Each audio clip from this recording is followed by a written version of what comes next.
We spent an incredible amount of work on set and character design, because every single detail is crucial to tell this engrossing story.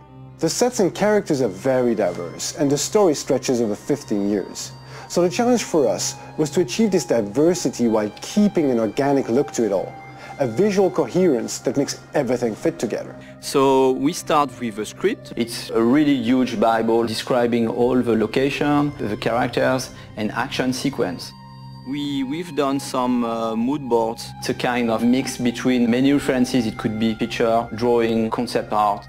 The artist's concept must give substance to ideas, and our objective is to give everyone a common document that we will share.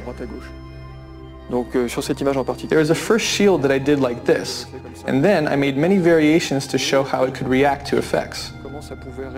We grab many pictures, and after that we create what we call a pack design. A pack design is a kind of Bible linked to one sequence, one location on one main character. The 3D production is starting from this point, and we can produce internally by the Quantic Dream graphic team, but also with some outsourcing partners.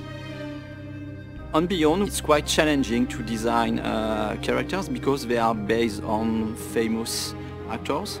So as to really recognize their faces and their profiles, we use a thorough technical process with complete body scan, higher detailed scans for the face, and a photo shoot which is very precise to have all textures and skin colors of the actors. We just use the 3D scan as reference because scanning someone is not magic. We go to 3D and start building, sculpting the characters. To work on the character emotion, I really lingered over the expression, the eyes, the mouth, the same places that we look when we speak to someone. On each one of these parts, we could put the camera very close and see the pores of the skin, see that there is texture on the whites of the eyes. Our ability to provide careful attention to each detail enables the gamer to focus on emotion and on the actor performance. Nothing's gonna stop me from seeing her. We produced various effects on characters because they needed to react to all the things they go through. It means underlining their sadness with believable tears when they're in distress. They're back.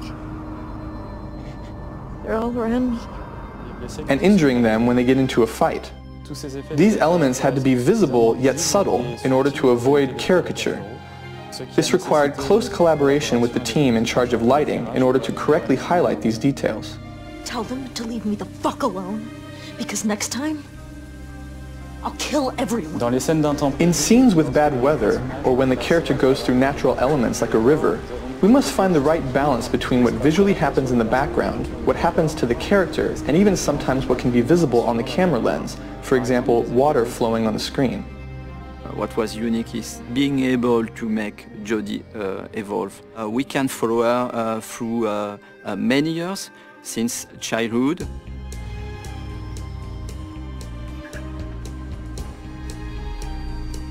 We build close to 70 versions of Jodie.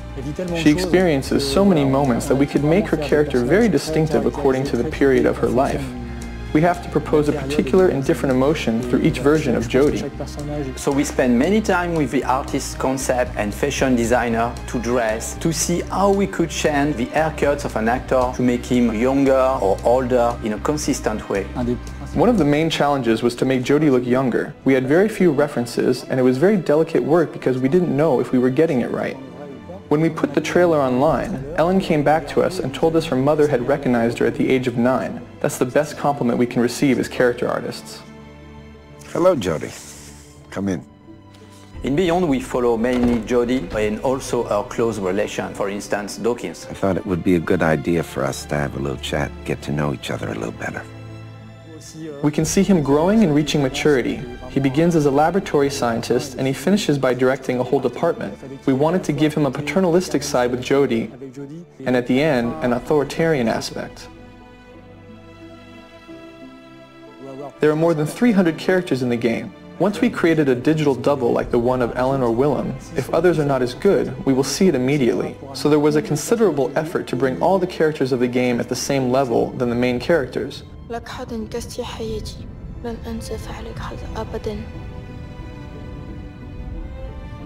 highlight of Beyond was to go through an epic journey with Jodie, spanning 80 different set pieces. It's slightly different from Heavy Rain. We have a much more huge palette of scene and environments.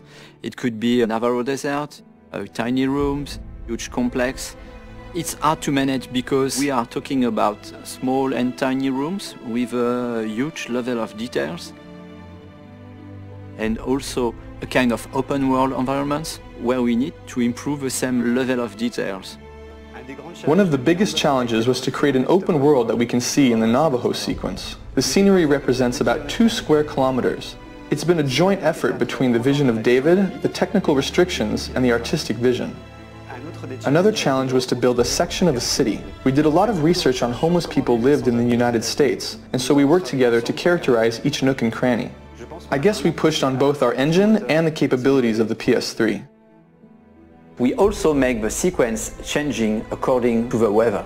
We moved from a sunny Navajo set to a completely snow-covered homeless set. We can find ourselves in atmospheres totally different, but inside the same sequence. We move from a daytime environment to a sunset and nighttime environment. This is the same sequence, the same street, but a totally different atmosphere. The set is rarely in the same state when we begin the sequence and we finish it. For all our effects, we relied heavily on our internally developed particle system because it allowed us to display a large number of small particles in which we could apply physics-based dynamics.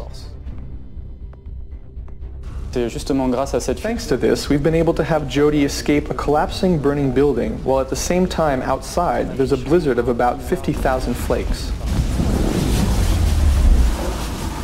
In Beyond, we speak about Jodie, but also about our connection with an entity. It was a real challenge for us. When we go through an object, we have to foresee the interior of this object. So we had a lot of detail to let the gamer having fun and to make the world around Jodie and Aiden more consistent.